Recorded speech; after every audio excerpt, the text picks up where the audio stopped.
Welcome to my channel. Nandyal జిల్లాలోని నవనందుల దర్శనం చేసుకుందాము. మొదటిది ప్రథమ నంది. ఇది నంద్యాల జిల్లాలో చామకాలువ దగ్గరలో ఉంటుంది. నవనందులలో ఇక్కడ మనం చూస్తున్నది ప్రథమ నంది. రెండవ నంది నాగనంది. ఇది నంద్యాల జిల్లాలో శ్రీ ఆంజనేయ స్వామి దేవాలయంలో ఉంటుంది. ఇక్కడ రెండవ నంది అయిన నాగనందిని దర్శించుకుంటాము.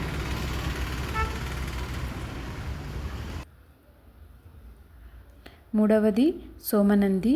సోమనంది ఆత్మకూరు బస్టాండ్ దగ్గర ఉంటుంది. నాలుగవది శివనంది. శివనంది కడమల కాల్వ గ్రామం నందు ఉంటుంది. ఇక్కడ శివనందీశ్వర ఆలయం బయట ప్రాంతం ఇదంతా. ఐదవది విష్ణునంది.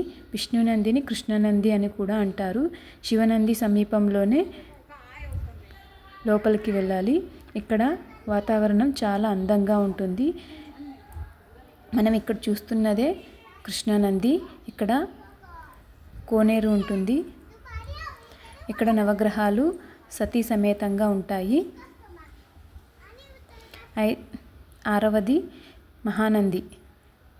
మహానంది క్షేత్రంలో మనం మహానందిని చూడవచ్చు. మహానంది క్షేత్రంలోనే వినాయక నంది కూడా దర్శించుకోవాలి.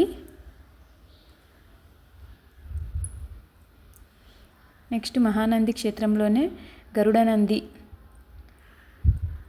మహానంది క్షేత్రం పడమర భాగంలో ఉంటుంది. మనము ఇక్కడ గరుడనందీశ్వర ఆలయంను చూడవచ్చు. తొమ్మిదవది సూర్యనంది. తమ్మడపల్లె సమీపంలో సూర్యనందీశ్వర ఆలయం ఉంటుంది. Thank you friends. Subscribe please.